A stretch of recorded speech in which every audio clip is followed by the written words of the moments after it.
Salam sejahtera Malaysia. Sudah selesai kes si Zahid. Sudah selesai, dia sudah dilepaskan. Tapi persoalan yang penting adalah kenapa hakim membebaskan dia. Okey, jadi tuan-tuan dan puan-puan yang dihormati, rupa-rupanya ini antara sebab kenapa hakim bebaskan Zahid Hamidi. Nombor satu, banyak sebab dia, tapi saya kongsi satu dulu supaya kamu tunggu video yang seterusnya.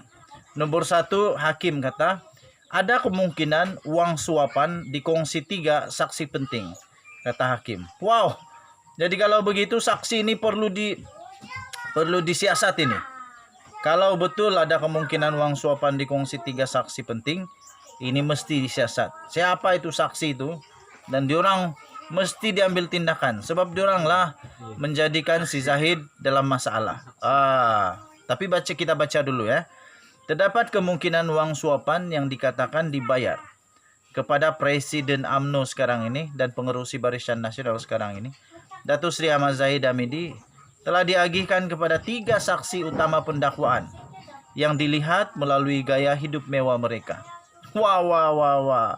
Hakim Datuk Muhammad Yazid Mustafa dalam penghakimannya berkata, ruangan komentar yang dibiarkan kosong pada ledger Syarikat Ultra Kirana Sdn Bhd UKSB menimbulkan kemungkinan rumusan.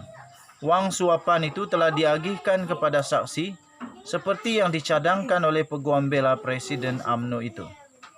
Ketiga saksi utama pendakwaan itu adalah bekas pengarah UKSB Harry Lee Wui Kyun, yaitu saksi pendakwaan ke-15, Wan Koirus Shah Wan Abdul Ghani, saksi pendakwaan ke-16, serta bekas pengurus pentadbiran UKSB David Tan Siong Sun, yaitu saksi pendakwaan ke-17. Kalau betul diorang ini ada harapan, ada risiko diorang yang berbagi-bagi itu duit suapan, saya rasa diorang ini perlu disiasat. Nanti kalau tidak, nanti terjadi lagi perkara lain. Jadi bagus disiasat, jangan dibiarkan. Hakim juga yang telah membacakan penghakiman itu yang lebih daripada 2 jam itu berkata, setiap daripada saksi itu memiliki 1 unit hartanah di pavilion. Wow, kaya gila ini. Di mana Wan Koirosh juga memiliki seunit banglo di Putrajaya, 1 unit kediaman berkembar di Cyberjaya, 2 kenderaan Range Rover dan motosikal mewah, serta membayar cukai berjuta-juta ringgit.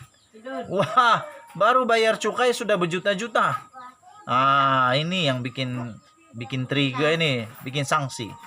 Hakim itu menjelaskan tanpa bukti sokongan yang kukuh, beliau tidak boleh membuat penemuan bahawa uang berkenaan sebenarnya diterima oleh ahli Parlimen Bagan Datuk itu, seperti yang dicadangkan oleh pendakwaan, berdasarkan transaksi yang direkodkan dalam ledger tanpa bukti rekod melalui tanda nota Z dan ZH. Selanjutnya Muhammad Yazid berkata, Wui Kyun dan Wan Koiresh dalam keterangan mereka ketika disoal balas bersetuju bahawa tiada bukti bebas yang menyokong keterangan mereka bahawa wang itu sebenarnya dibayar kepada Ahmad Zahid. Amat mengejutkan. Inilah kalau bangun pagi-pagi kan masih bingung kepala. Mengujakan dengan mengejutkan pun tak dapat kau kasih banding. Amat mengejutkan bahawa Siong Sun, yaitu individu yang membuat ledger UKSB, mengakui ketika disoal balas bahawa penyerahan kedua wang suapan berjumlah 3 juta ringgit Malaysia yang dimasukkan dalam sebuah bagasi adalah keterangannya yang difikirkan kemudian. Okey, kamu boleh baca ini di dalam biharian.com.my bertarik 23 September. Tajuk dia, ada kemungkinan wang suapan dikongsi 3 saksi penting, kata hakim. Denyut nadi suara rakyat bergema di channel ini. Kita jumpa lagi. Bye-bye. Salam sejahtera Malaysia. Ternyata Anwar Ibrahim manja. Anwar pula. Bukan Anwar. Salah cakap. Minta maaf. Najib Razak yang manja. Baru sekejap masuk penjara sudah sakit perut. Kena gastrik kah, kenapa kah. Kesian juga lah dia. Tapi dibandingkan dengan Anwar Ibrahim, memang nampaknya Najib agak manja lah. Biasa tinggal di Istana Kayangan. Anwar Ibrahim mendedahkan bagaimana keadaan dia berbanding dengan Najib Razak. Mana lebih baik, mana lebih hebat. Tapi Anwar tenang jadi penjara. Najib Razak keluar masuk pergi hospital, minta ikon ke? Itu pertanyaan. Okey. Zaman Najib perintah dulu, di lantai penjara saya tidur di lantai, kata Anwar Ibrahim. Najib Razak walaupun susah tapi dia kena bagi kipas. Ada tilam put. Rungutan berkaitan keadaan Najib Razak di penjara termasuk yang menyamakannya dengan keadaan Nelson Mandela tidak harus dilayan, kata Anwar Ibrahim. Hebat. Kalau kamu ikut cara saya tak pedulikan perkara-perkara remeh ini, kata Anwar. Tambahnya lagi, saya dengar ada yang kata dia menderita dan Anwar dapat layanan lebih baik semasa di penjara. Lepas tu Anwar bilang, pada masa dia perintah, saya tak cakap zaman bawah Mahathir Mohamad. Saya duduk atas lantai berminggu-minggu. Sebelum doktor datang dan kata beri dia katil atas alasan klinikal untuk masalah belakang dia. Najib Razak baru berapa hari sudah dia dapat pergi hospital lah. Okey. Jadi Anwar Ibrahim pun cakap lagi, makanan pula tentulah makanan penjara, kata Anwar dalam satu wawancara eksklusif dengan Malaysia Kini. Anwar Ibrahim pada ketika itu telah menjalani pemenjaraan selama 10 tahun sepanjang hidupnya, iaitu 20 bulan di bawah Akta Keselamatan Dalam Negeri ISA pada 1970-an dan 5 tahun dari 1999 sampai tahun 2004 dan 3 tahun dari 2015 sampai 2018. Wow. Najib Razak baru tidak sampai 1 bulan lagi. Sudah cukup sebulan.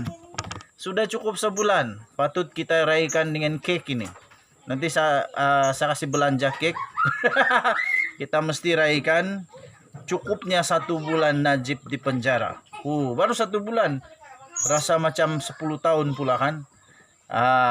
Okey, so harap-harap Najib Razak lepas ini tubuh badan dia lebih kuat, lebih kuat imun badan dia untuk lawan keadaan yang memang tidak sempurna di penjara. Memang tak seronok pun di penjara. Itulah waktu buat salah dulu, ndak kau pikir sudah masuk di penjara, sengsara kan, sakit, panas. Jadi ini satu pengajaran untuk orang-orang yang ada kuasa, yang ada risiko untuk dapat banyak rasuah. Sebelum curi, sebelum rompak, sebelum minta rasuah, pikir-pikir dulu sebelum susah. Nanti susah baru kau susah. Okey, selamat hari Minggu kepada tuan-tuan dan puan-puan yang dihormati sekalian. Selamat berhujung minggu bersama keluarga. Malaysia kita punya, cintai Malaysia aku, kita jaga kita. Jangan lupa tekan butang subscribe, like dan share. Kita jumpa lagi, bye-bye.